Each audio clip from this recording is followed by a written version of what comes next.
तो आज शुरू करते हैं फाइटोक्रोम्स। फाइटोक्रोम क्या होता है? ये प्लांट में पाया जाता है। इसकी खोज अरेबिडोसिस प्लांट में की गई थी। ठीक है, प्लांट का ये क्या है? पिगमेंट है। ये एक तरीके का क्या है? ये पिगमेंट है। पिगमेंट है। और ये पिगमेंट है क्यों? इसीलिए ये क्या काम करता है? लाइट को एब्जॉर्ब करने वाला पिगमेंट है फाइटोक्रोम। और ये क्या काम करता है? या तो इसका कलर या तो साइने ग्रीन होता है, या फिर कैसा होता है? Cyan blue. या तो साइन ग्रीन कलर का होता है या फिर साइन ब्लू कलर का होता है। ये एक पिगमेंट है जो या तो साइन ग्रीन कलर का होता है या साइन ब्लू कलर का होता है। अब हम देखते हैं कि प्लांट में जो नॉर्मल ग्रोथ होती है लाइट की प्रेजेंस में, वो क्या होता है कि जब सीड्स सीड्स जर्मिनेट करता है तो जर्मिनेट करते समय इसका जो हाइपोकोटाइल है वो लंबा होता चला जाता है, बड़ा होता चला जाता है, और कुछ नॉर्मली हाइट तक ही बड़ा होता है। उसके बाद ही इसमें प्लांट्स में लीव्स निकलनी शुरू हो जाती हैं जो कि ग्रीन कलर की होती हैं, और कोटाइलेडन कुछ ऊपर तक, ज़मीन से कुछ ऊपर तक पहुंच जाता है। तो कोटाइलेडन से नीचे वाला भाग जो होता है हाइपोकोटाइल कहलाता है। क्या कहलाएगा? हाइपोकोटाइल कहलाता है।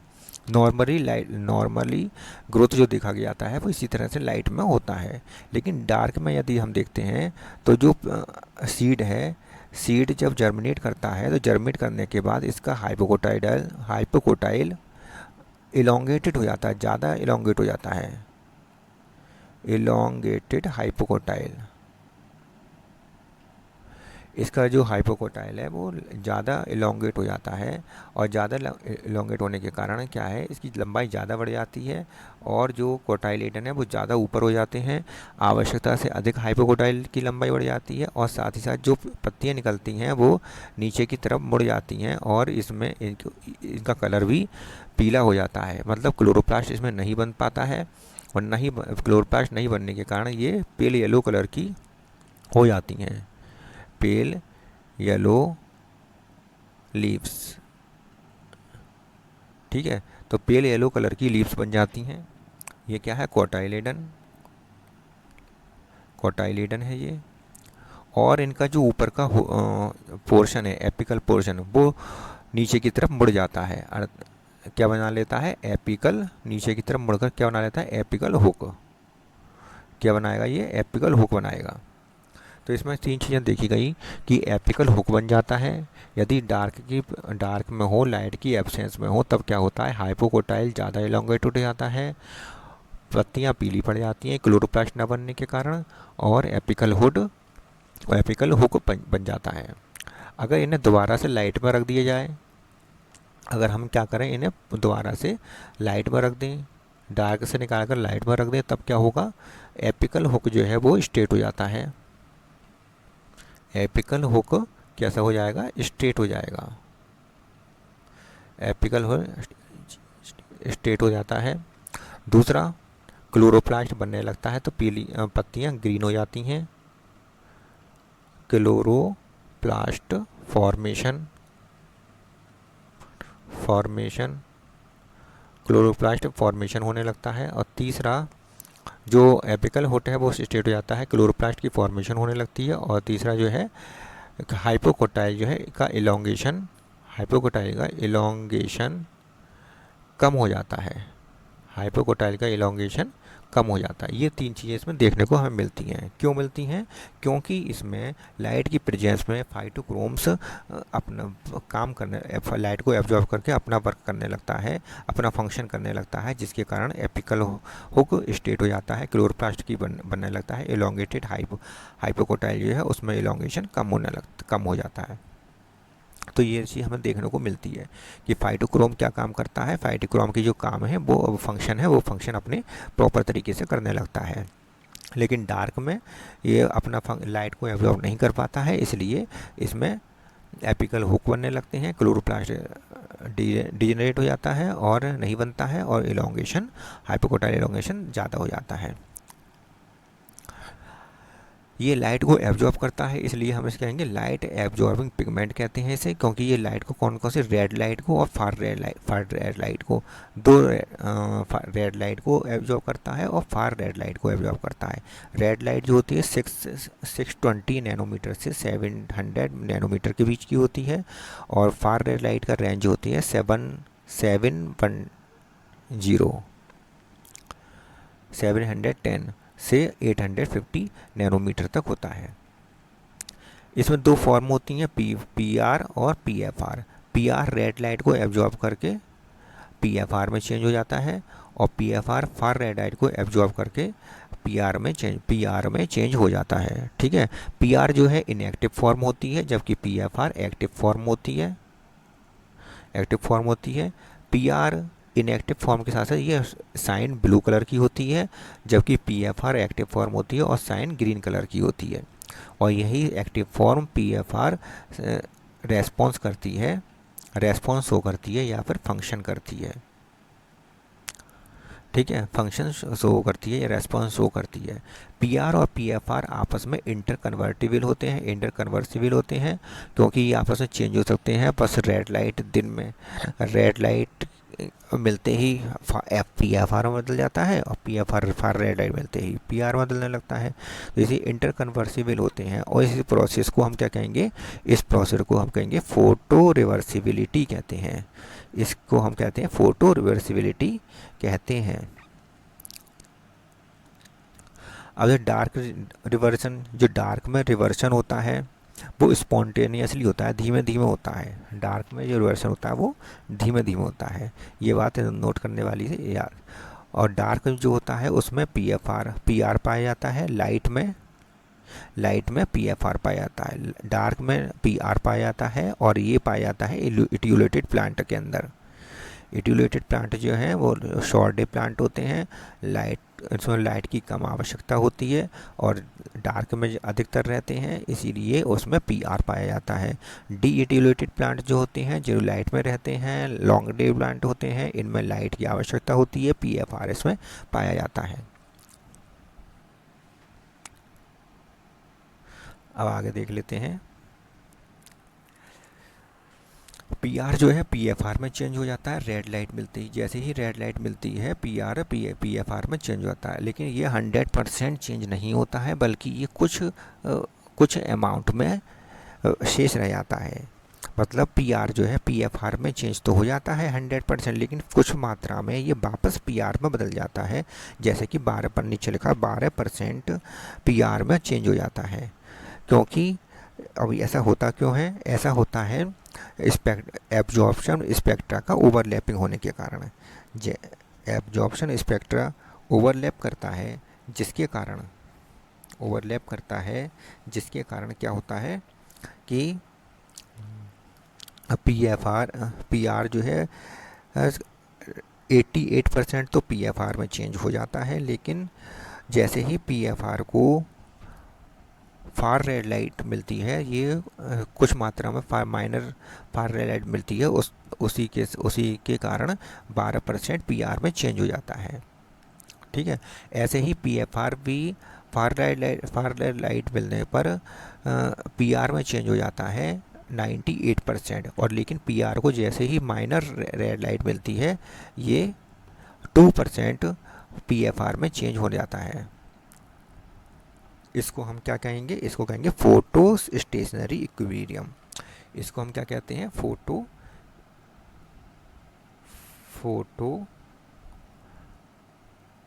स्टेशनरी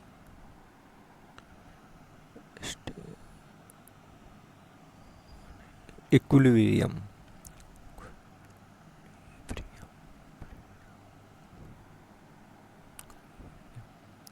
ठीक है, तो इसे हम क्या कहेंगे, photo stationary equilibrium. P R का पी एफ आर में चेंज होना, लेकिन फार रेड लाइट मिलते ही, माइनर फार रेड लाइट मिलते ही पी आर में 12% पी आर में चेंज हो जाना। पी एफ आर का फार रेड लाइट मिलते ही पी आर में 98% चेंज होना, और माइनर रेड लाइट मिलते ही 2% पी एफ आर में चेंज होना, ये कहलाता है फोटो स्टेशनरी इक्विलिब्रियम कहलाता है। और इसका जो कारण है वो कारण है एब्जॉर्प्शन स्पेक्टर का ओवरलैपिंग होना। जो पीआर है उसके साथ साथ रेड पीआर जो होता है वो रेड लाइट को एब्जॉर्ब करता है, साथ ही साथ कुछ मात्रा में ये पीएफआर को रेड एब्जॉर्ब करता है। ऐसे पीएफआर फार रेड लाइट को एब्जॉर्ब करता है और माइनर रेड लाइट को एब्जॉर्ब करता है। Phytochrome never be converted into one form. एक दूसरा कारण क्या है, फाइटोक्रोम कभी भी इस प्रकार कभी भी नेवर बी कन्वर्टेड, कभी भी ये पूरी तरह से वन फॉर्म में कन्वर्टेड नहीं हो पाते हैं। ठीक है, यहाँ तक का समझ में आ गया तो आगे पढ़ते हैं। स्ट्रक्चर देख लेते हैं इसका। Structure of phytochrome. फाइटोक्रोम का स्ट्रक्चर कैसे दिया हुआ है कि फाइटोक्रोम का जो स्ट्रक्चर होता है वो फाइटोक्रोम डाइमर होता है। फाइटोक्रोम कैसा होता है, डाइमर होता है। 250 किलो डाल्टन इसका वेट होता है। ईच सब यूनिट जो होती है इसकी उसका डाल्टन होता है 125 किलो डाल्टन, 125 किलो डाल्टन इसका वेट होता है ईच सब यूनिट का। ठीक है, और प्रत्येक सब यूनिट कैसे बनती है, में एक तो होती है लाइट एब्जॉर्बिंग कंपोनेंट होता है जिसे क्रोमोफोर कहते हैं, क्या कहते हैं, क्रोमोफोर कहते हैं। और दूसरा प्रोटीन होता है जिसमें जो पॉलीपेप्टाइड का बना हुआ होता है। दूसरा भाग क्या होता है, पॉलीपेप्टाइड का बना हुआ प्रोटीन भाग होता है।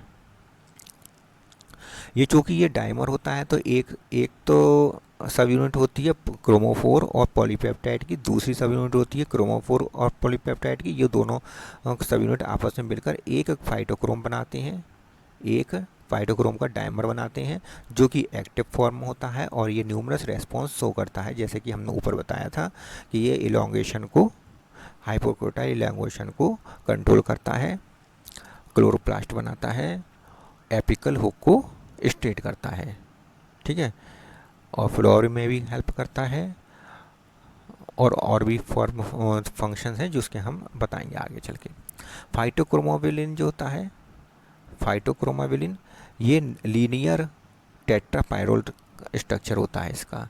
लीनियर टेट्रापायरोल स्ट्रक्चर होता है फाइटोक्रोमोबिलिन की, बिलिन का। फाइटोक्रोमोबिलिन क्या है, ये क्रोमोफोर में पाया जाता है।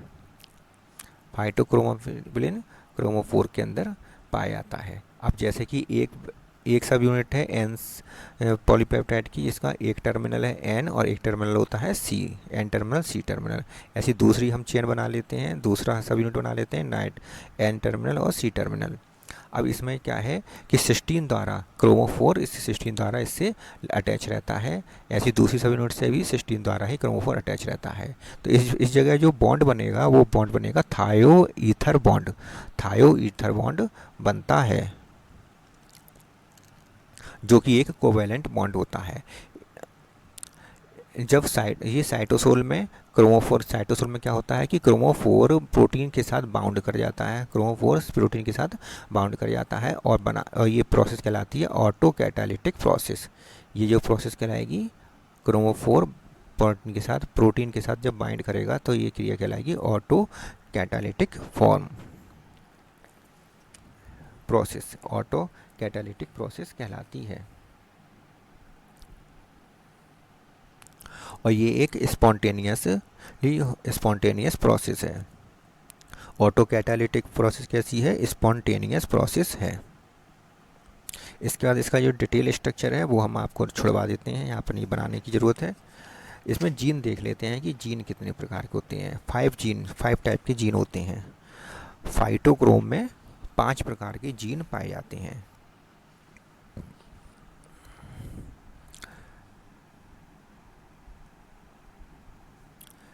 तो फाइटोक्रोम में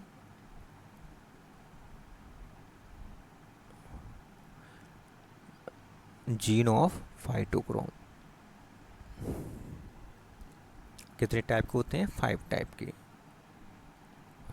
के जीन पाए जाते हैं। इसमें 5 टाइप के जीन पाए जाते हैं, इसलिए हम पूरे सभी जीन्स को मिलाकर कहते हैं 5 gene family.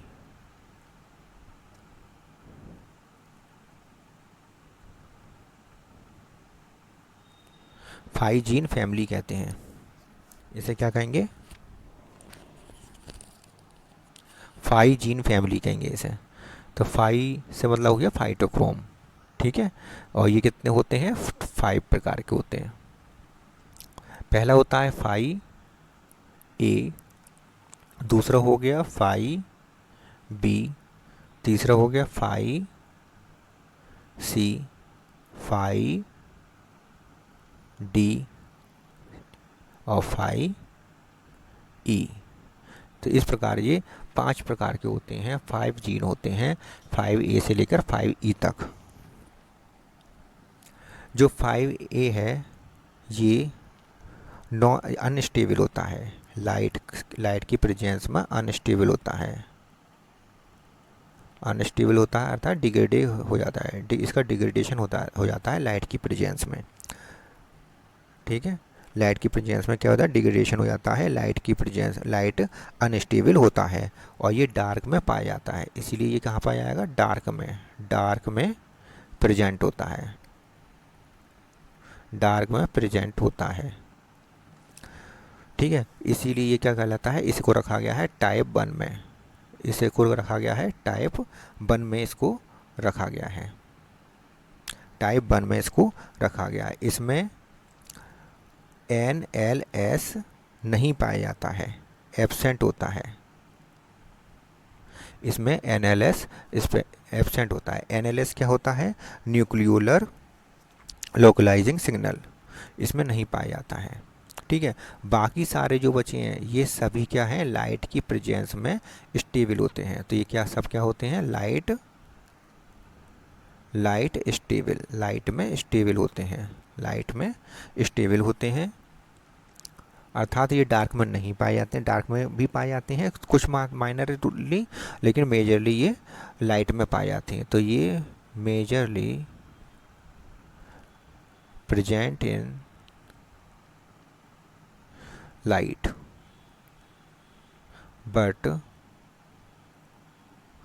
but minorly present in dark में ये माइनरली प्रेजेंट होते हैं और लाइट में ये मेजरली प्रेजेंट होते हैं। इसीलिए ये लाइट स्टेबल होते हैं, लाइट की प्रेजेंस में ये डिग्रेड नहीं होते हैं। इनको टाइप सेकंड में रखा गया है। इनको कहाँ रखा गया है, टाइप सेकंड में रखा गया है। 5B जो होता है ये लाइट में भी पाया जाता है और डार्क में भी पाया जाता है, दोनों जगह पाया जाता है। इसमें NLS प्रेजेंट होता है। क्या होता है, NLS प्रेजेंट होता है, न्यूक्लियोलर लोकलाइजिंग सिग्नल पाया जाता है।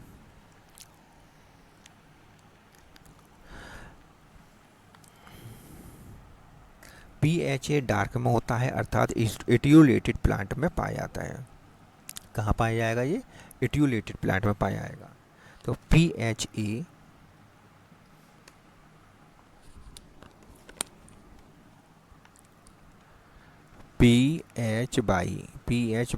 A present in etiolated plant, etiolated plant में ये पाया जाता है। अर्थात ये डार्क वाले पोर्शन में, डार्क वाले भाग में पाया जाता है, डार्क वाले प्लांट्स में पाया जाता है।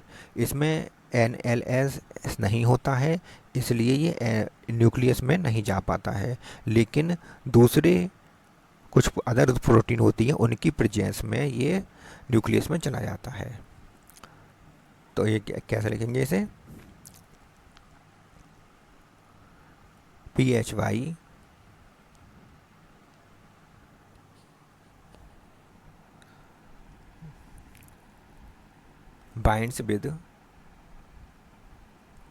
bind with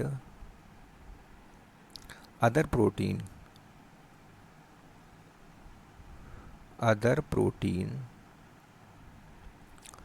जैसे कि PHY1 से प्रोटीन से बाइंड करता है, देन ये न्यूक्लियस में जाता है, then to move in nucleus में मूव करने के लिए,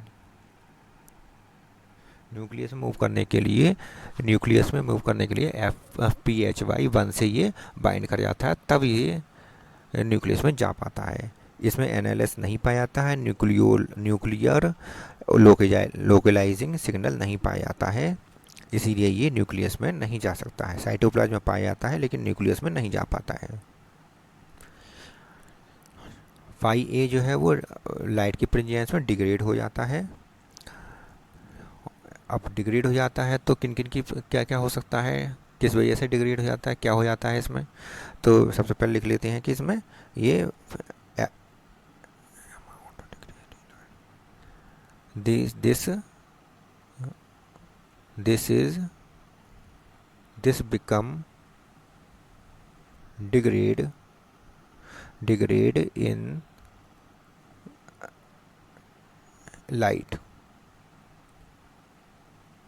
लाइट में ये डिग्रेड हो जाता है। अब क्यों हो जाता है, क्या हो जाता है, उस समय क्या होता है डिग्रेड होने की वजह से। तो सबसे पहले तो ये हो सकता है कि इसका ट्रांसक्रिप्शन डिग्रेड करने के लिए क्या करना पड़ा, ट्रांसक्रिप्शन इसका इनहिबिशन हो जाए, इनहिबिशन ट्रांसक्रिप्शन इनहिबिशन हो जाए। कॉज क्या है, क्या क्या कारण है जिस कारण है ये इनका डिग्रेडेशन होता है। एक तो पहला कारण ये होता है कि या तो इसका ट्रांसक्रिप्शन इनहिबिशन हो जाए तब ये डिग्रेड हो जाता है, या फिर एमआरएनए, ट्रांसक्रिप्शन के बाद एमआरएनए बनता है तो एमआरएनए डिग्रेड हो जाए। अगर एमआरएनए डिग्रेड हो जाएगा तब भी ये डिग्रेड हो जाएगा, इसकी प्रोटीन नहीं बन पाएगी। और तीसरा क्या है, तीसरा है कि जो प्रोटीन अगर बन गई है तो प्रोटीन का क्या हो जाए, प्रोटियोलाइसिस। अगर प्रोटीन का प्रोटियोलाइसिस हो जाए तब भी ये डिग्रेड ही हो जाएगा। ठीक है, अगर ट्रांसक्रिप्शन इनहिबिशन हो जाए, एमआरएनए डिग्रेड हो जाए या फिर प्रोटियोलाइसिस हो जाए तब क्या हो जाएगा, PH/A का डिग्रेडेशन हो जाता है लाइट की प्रेजेंस में। PH/B जो होता है ये मोस्ट अबेंडेंट होता है, इम्पॉर्टेंट है। क्या चीज़ इम्पॉर्टेंट है, PH/B मोस्ट अबेंडेंट है, मोस्ट अबेंडेंट है। और ये डार्क और लाइट दोनों प्रकार के सीड्स में पाया जाता है, present in dark and light grown seed. Dark और लाइट में ग्रो करने वाले दोनों प्रकार के सीड में PH/B पाया जाता है। अब इसमें क्या होगा कि प्रोसेस कैसे होती है इसमें, ये लाइट की प्रेजेंस में जो है पांचों PH/B, C, D, E, ये चार जो हैं जो लाइट की प्रेजेंस में वर्क का फंक्शन करते हैं, एक्टिव होते हैं। ये क्या काम करेंगे, ये ट्रांसक्रिप्शन करेंगे। ये क्या कराएंगे, ट्रांसक्रिप्शन करेंगे। और ट्रांसक्रिप्शन करेंगे तो क्या बनेगा, एमआरएनए बनेगा। अगर एमआरएनए बन गया है तो एमआरएनए से क्या बनेगा, एमआरएनए से प्रोटीन बनती है। ट्रांसलेशन होता है, ट्रांसलेशन होता है और ट्रांसलेशन के बाद बनती है प्रोटीन। प्रोटीन कौन सी बनेगी, पीआर प्रोटीन बनेगी। और पीआर कैसी होती है, लाइट को, रेड लाइट को एब्जॉर्ब करती है, रेड लाइट को एब्जॉर्ब करती है और बन जाती है PFR बन जाता है। और यदि PFR को फार रेड लाइट मिल जाती है, फार रेड लाइट मिल जाती है तो PFR PR में चेंज हो जाता है। PR इनएक्टिव होता है और जबकि PFR एक्टिव होता है और सभी तरह के फंक्शन परफॉर्म करता है, एक्टिव होता है और सभी प्रकार के न्यूमरस फंक्शन करता है और सभी प्रकार के फंक्शंस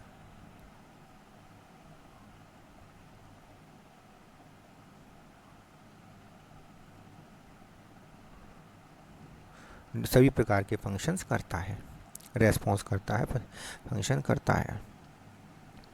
अब आगे देख लेते हैं, चलो आज हम यहीं रहने देते हैं, इसके बाद इसके पार्ट बी में इसके आगे की प्रोसेस देंगे। तो आज हमने क्या क्या पढ़ लिया कि इसके जीन्स कितने प्रकार के होते हैं, स्ट्रक्चर कैसा होता है और कैसे क्या क्या इसमें परफॉर्मेंस होती है।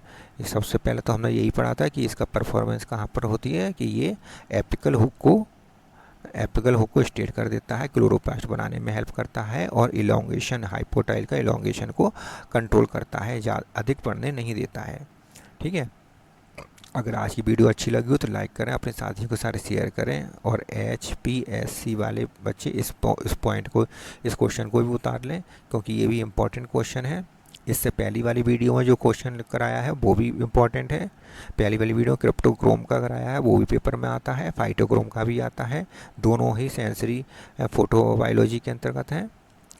और अगर कोई प्रॉब्लम हो तो फिर व्हाट्सएप कर सकते हैं 8077 122 457 पर व्हाट्सएप कर सकते हैं मुझे। ठीक है, तो नेक्स्ट मिलते हैं फिर नेक्स्ट वीडियो में, इसका पार्ट 2 लेकर आता हूँ मैं।